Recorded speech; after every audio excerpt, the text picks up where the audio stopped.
का काढला डायरेक्टर साहेब स्वतः माझ्यावर पडले की त्यांना व्यवस्थित समजून सांगून मला काही महसूल मुलांनी आम्हाला सल्ला दिला येऊन की आम्ही मान्यता घेतली त्याप्रमाणे आम्ही ते बिल खारिज केलं तरी ते मला आम्ही तुम्हाला मेमो पाठवू म्हटलं मेमो पाठवा आम्हाला काय करणार नको याच्या व्यतिरिक्त आम्ही तरी आमच्या घरचे पैसे नाही काढलेले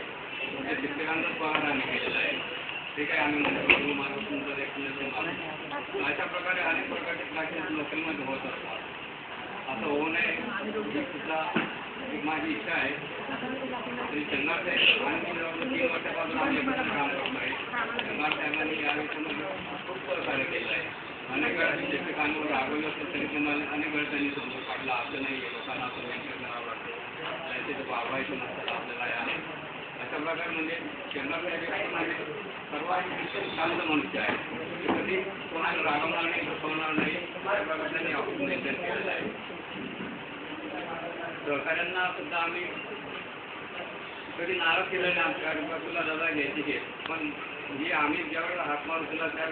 सर्व कर्मचाऱ्यांनी आम्हाला मदत केलेली आहे कोणी आम्ही रात्री 9 वाजलो 10 वाजलो त्या दिवशी सुद्धा आम्ही अहोरात्र काम करतो का तरी आमचा स्टाफ कमी आहे शिक्षकांचे पगार काही 2 तारखेच्या 5 तारखे जास्त व्हायलाच पाहिजे कारण पगार नाही झालं तर सर्व प्रॉब्लेम तिथे मोठे सरांचे फोन येतात डायरेक्टरांचे फोन येतात किंवा डेप्युटीचे फोन येतात का पगार नाही झाले ते सगळं सांभाळून आम्हाला ते ऑफिस चालवावं लागतं आणि ज्यावेळी म्हणजे 2.5 वर्ष मी कार्यभार केला त्यावेळेस परिस्थिती एकदम हे होती तुमच्याकडे लाईफसुद्धा नव्हती त्या अनेक प्रॉब्लेम होते कर्मचारीसुद्धा जास्त कमी आहेच आहे हे सर्व आम्ही अनेक वेळा निवेदन दिले शासनाकडे दिले डायरेक्टरकडे जागेच्या प्रॉब्लेम संदर्भात आम्ही स्वतः सचिवांकडे जाऊन आलायचा सचिवांनी सांगितलं आम्ही 75 लाखापर्यंतची रक्कम तुम्हाला मंजूर करतो त्यानंतर तुम्ही काय करायचं ते बघा